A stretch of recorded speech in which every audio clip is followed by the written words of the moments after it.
پاکستان کے ثالثی کردار کی عالمی سطح پر پذیرائی جاری ہے۔ امریکہ ایران کشیدگی کے دوران پاکستان دونوں فریقین کے درمیان قابل اعتماد ثالث کے طور پر سامنے آیا۔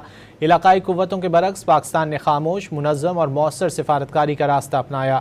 TRT ورلڈ کے مطابق فیلڈ مارشل عاصم منیر کے ثالثی اور سفارتی کردار نے پاکستان کی علاقائی اہمیت کو نئی تقویت دی ہے۔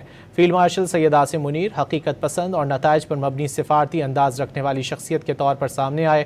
فیلڈ مارشل سید عاصم منیر کی سفارتکاری تشہیر کے بجائے خاموش روابط اور بیک چینل ڈپلومیسی پر مبنی ہے۔ فیلڈ مارشل سید عاصم منیر نے مشکل حالات میں بھی امریکہ اور ایران کے درمیان روابط کا سلسلہ برقرار رکھا۔ پاکستان کا کردار مشرق وسطیٰ کی بدلتی سیاست میں سفارتی طور پر نمایاں ہے۔ جغرافیہ، عسکری اور انٹیلیجنس ساکھ اور امریکہ اور ایران سے روابط نے پاکستان کو منفرد سفارتی حیثیت دی۔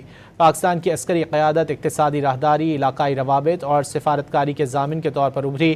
TRT ورلڈ میں مزید کہا گیا ہے کہ پاکستان امریکہ، چین، خلیجی ریاستوں، ایران اور ترکی کے ساتھ فعال روابط برقرار رکھے ہوئے ہے۔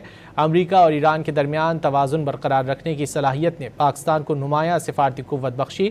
پاک بھارت کشیدگی کے بعد فیلڈ مارشل سید عاصم منیر کی عسکری اور سفارتی ساکھ مزید مضبوط ہوئی۔ پاک سعودی دفاعی معاہدے نے پاکستان کی علاقائی ساکھ کو مضبوط کیا۔ فیلڈ مارشل سید عاصم منیر نے پاکستان کی مغربی سرحدوں پر دہشت گردی کے خلاف سخت موقف اپنایا۔ انسداد دہشت گردی اب کسی بھی قابل اعتماد علاقائی کردار اور معاشی انضمام کے لیے بنیادی شرط سمجھی جا رہی ہے۔ سفارتکاری کی اصل کامیابی تشہیر نہیں بلکہ نتائج ہوتے ہیں۔